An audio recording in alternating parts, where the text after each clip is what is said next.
നിങ്ങൾ എപ്പോഴെങ്കിലും ചിന്തിച്ചിട്ടുണ്ടോ? തികച്ചും അപരിചിതമായ ഒരു നഗരത്തിലൂടെ യാത്ര ചെയ്യുമ്പോൾ നിങ്ങളുടെ ഫോണിലെ ഗൂഗിൾ മാപ്പ് എങ്ങനെയാണ് നിങ്ങളുടെ കൃത്യമായ സ്ഥാനം കണ്ടുപിടിക്കുന്നതെന്ന്? വഴി തെറ്റാതെ മുന്നോട്ട് പോകാനും ട്രാഫിക് ബ്ലോക്കുകൾ ഒഴിവാക്കാനും അത് നമ്മെ സഹായിക്കുന്നു. അതുപോലെ വീട്ടിലേക്ക് ഒരു ഭക്ഷണം ഓർഡർ ചെയ്യുമ്പോൾ ആ ഡെലിവറി ചെയ്യുന്ന വ്യക്തിക്ക് എങ്ങനെയാണ് നിങ്ങളുടെ വീട്ടുപടിക്കൽ കൃത്യമായി എത്താൻ സാധിക്കുന്നത്? ഒരുപക്ഷെ നിങ്ങൾ നിൽക്കുന്ന കെട്ടിടം വരെ ആ ചെറിയ സ്ക്രീനിൽ ഒരു നീല ഡോട്ടായി കാണാൻ സാധിക്കും. ഇതിനെല്ലാം പിന്നിൽ പ്രവർത്തിക്കുന്ന നമ്മുടെ കണ്ണുകൾക്ക് കാണാൻ കഴിയാത്ത ആ മാന്ത്രിക വിദ്യയാണ് GPS.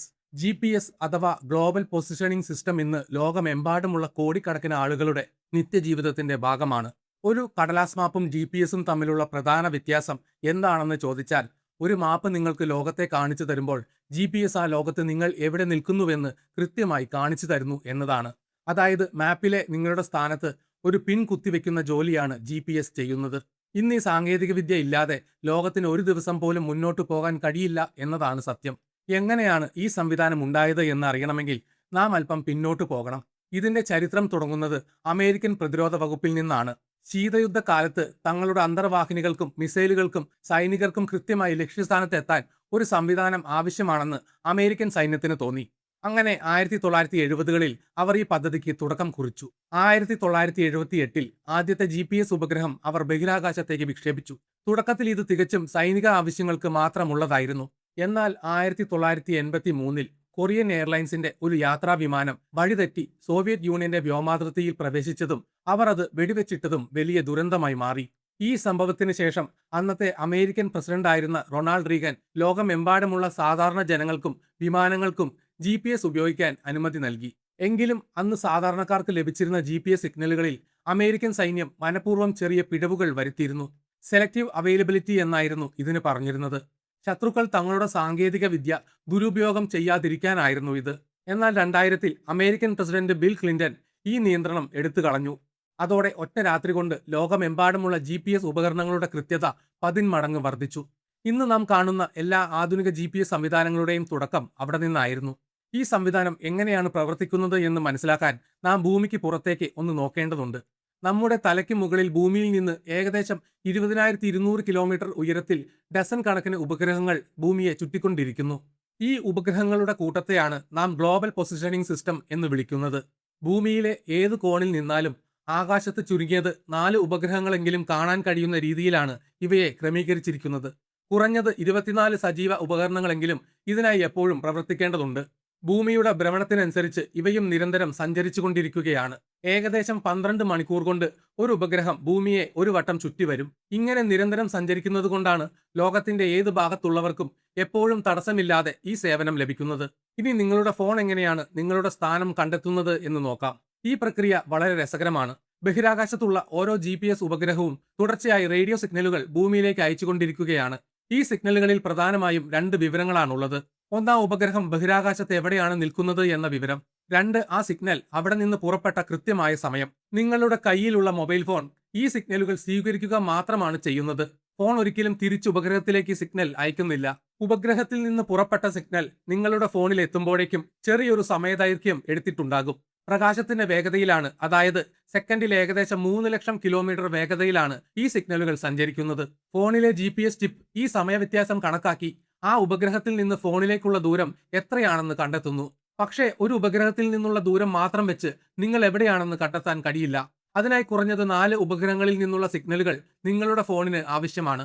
ഈ രീതിയെ ശാസ്ത്രീയമായി ട്രൈലാറ്ററേഷൻ എന്നാണ് വിളിക്കുന്നത്.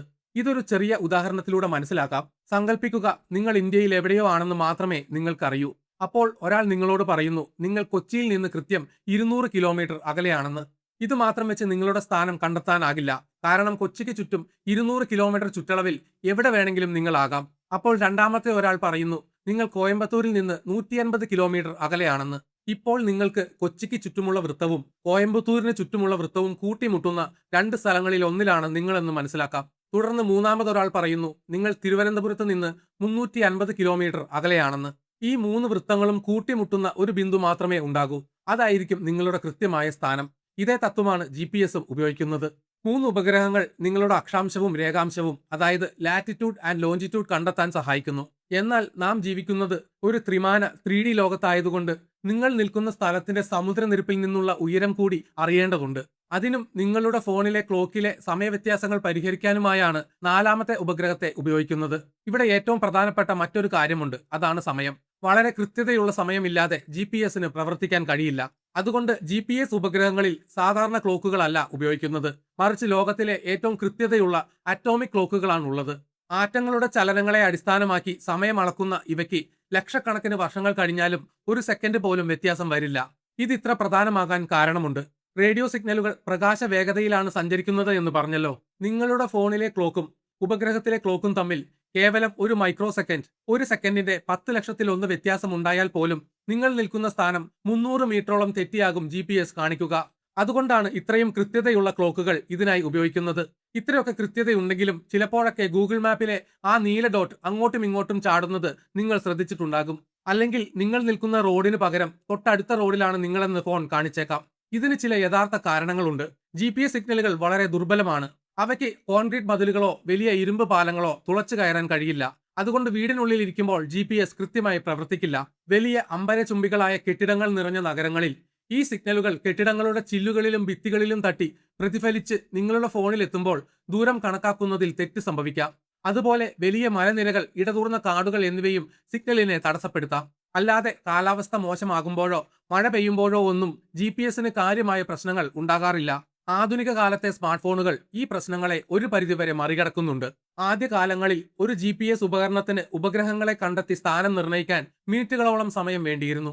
എന്നാൽ ഇന്ന് ഫോൺ എടുത്തയുടനെ മാപ്പ് കൃത്യമായി ലൊക്കേഷൻ കാണിക്കുന്നു.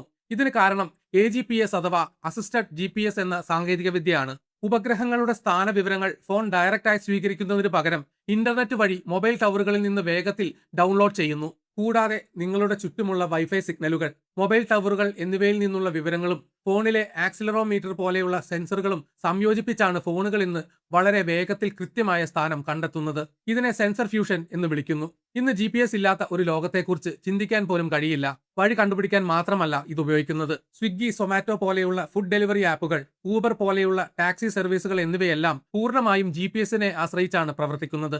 ആകാശത്തുകൂടി പറക്കുന്ന വിമാനങ്ങൾക്കും സമുദ്രത്തിലൂടെ സഞ്ചരിക്കുന്ന വലിയ ചരക്ക് കപ്പലുകൾക്കും വഴി കാണിക്കുന്നത് GPS ആണ്. ആധുനിക കൃഷിയിൽ ട്രാക്ടറുകൾ സ്വയം ഓടിക്കാനും ദുരന്തങ്ങൾ നടക്കുമ്പോൾ രക്ഷാപ്രവർത്തകർക്ക് കൃത്യമായി എത്തിച്ചേരാനും ഇത് സഹായിക്കുന്നു. എന്തിന്, നമ്മുടെ കയ്യിൽ കെട്ടുന്ന സ്മാർട്ട് വാച്ചുകൾ നമ്മുടെ നടത്തത്തിന്റെയും ഓട്ടത്തിന്റെയും ദൂരം കണക്കാക്കുന്നതും GPS ഉപയോഗിച്ചാണ്. കാടുകളിലെ വന്യമൃഗങ്ങളുടെ കഴുത്തിൽ GPS കോളറുകൾ ഘടിപ്പിച്ച് അവയുടെ സഞ്ചാരം നിരീക്ഷിക്കാനും വനം വകുപ്പിന് ഇതുവഴി സാധിക്കുന്നു. ബാങ്കിംഗ് മേഖലയിലും മറ്റും കൃത്യമായ സമയം രേഖപ്പെടുത്താനും GPS സാങ്കേതിക വിദ്യ വലിയ തോതിൽ ഉപയോഗിക്കുന്നുണ്ട്. ഇത്രയൊക്കെ ഉപയോഗങ്ങൾ ഉണ്ടെങ്കിലും GPS എന്ന് കേൾക്കുമ്പോൾ പലർക്കും ഒരു ഭയമുണ്ട്. തങ്ങൾ എവിടെയൊക്കെ പോകുന്നുവെന്ന് ആരോ നിരീക്ഷിക്കുന്നുണ്ടോ എന്ന്. എന്നാൽ അതിൽ വലിയൊരു തെറ്റിദ്ധാരണയുണ്ട്. GPS ഉപഗ്രഹങ്ങൾ ഒരിക്കലും നിങ്ങളെ ട്രാക്ക് ചെയ്യുന്നില്ല. അത് വെറുതെ സിഗ്നലുകൾ പ്രക്ഷേപണം ചെയ്യുക മാത്രമാണ് ചെയ്യുന്നത്. നമ്മൾ റേഡിയോ കേൾക്കുന്നത് പോലെയാണത്. റേഡിയോ സ്റ്റേഷന് നിങ്ങൾ പാട്ട് കേൾക്കുന്നുണ്ടോ എന്ന് അറിയാൻ കഴിയില്ല. അതുപോലെ നിങ്ങളുടെ ഫോൺ സിഗ്നലുകൾ സ്വീകരിക്കുക മാത്രമാണ് ചെയ്യുന്നത്. എന്നാൽ നിങ്ങളുടെ ഫോണിലെ ആപ്പുകൾക്ക്, ഉദാഹരണത്തിന് മാപ്സ്, സോഷ്യൽ മീഡിയ ആപ്പുകൾ നിങ്ങളുടെ ലൊക്കേഷൻ വിവരങ്ങൾ ശേഖരിക്കാൻ സാധിക്കും. അത് നിങ്ങൾ ആ ആപ്പുകൾക്ക് അതിനുള്ള അനുമതി കൊടുക്കുമ്പോൾ മാത്രമാണ് സംഭവിക്കുന്നത്.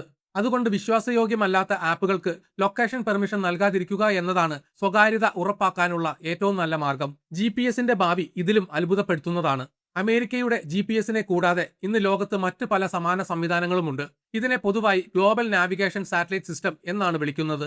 യൂറോപ്പിന്റെ ഗലീലിയോ, റഷ്യയുടെ ഗ്ലോനാസ്, ചൈനയുടെ ബെയ്ഡു എന്നിവ ഉദാഹരണങ്ങളാണ്. ഇന്ത്യയും സ്വന്തമായി ഇത്തരം ഒരു സംവിധാനം വികസിപ്പിച്ചെടുത്തിട്ടുണ്ട്. അതിന്റെ പേരാണ് നാവിക്. ഇന്ത്യക്കും ചുറ്റുമുള്ള രാജ്യങ്ങൾക്കും കൂടുതൽ കൃത്യതയാർന്ന സേവനം നൽകാനാണ് ISRO ഇത് തയ്യാറാക്കിയിരിക്കുന്നത്. ഇന്നത്തെ പുതിയ സ്മാർട്ട് ഫോണുകൾ GPS-ന് പുറമെ ഈ സംവിധാനങ്ങളുടെ സിഗ്നലുകളും സ്വീകരിക്കുന്നുണ്ട്.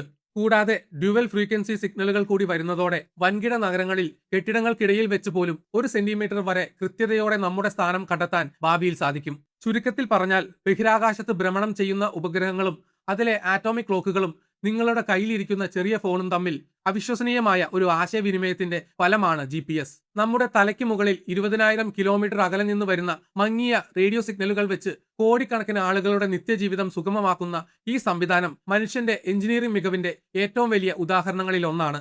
അടുത്ത തവണ ഫോണിൽ ഗൂഗിൾ മാപ്പ് തുറക്കുമ്പോൾ ഓർക്കുക, നിങ്ങളുടെ ആ ചെറിയ സ്ഥാനം കാണിക്കാൻ വേണ്ടി ബഹിരാകാശത്ത് ഡസൻ കണക്കിന് ഉപഗ്രഹങ്ങൾ ഒരുമിച്ച് പ്രവർത്തിക്കുന്നുണ്ടെന്ന്. നിങ്ങൾക്ക് വീഡിയോ ഇഷ്ടപ്പെട്ടെങ്കിൽ ലൈക്ക് ചെയ്യുക. ചാനൽ സബ്സ്ക്രൈബ് ചെയ്തിട്ടില്ലെങ്കിൽ മറക്കാതെ സബ്സ്ക്രൈബ് ചെയ്യണം. നിങ്ങളുടെ വിലയേറിയ അഭിപ്രായങ്ങൾ കമന്റ് രേഖപ്പെടുത്തണം. നോട്ടിഫിക്കേഷൻ ബെൽ ബട്ടൺ അമർത്താൻ മറക്കരുത്. മറ്റൊരു വീഡിയോയുമായി വീണ്ടും കാണാം. ബൈ.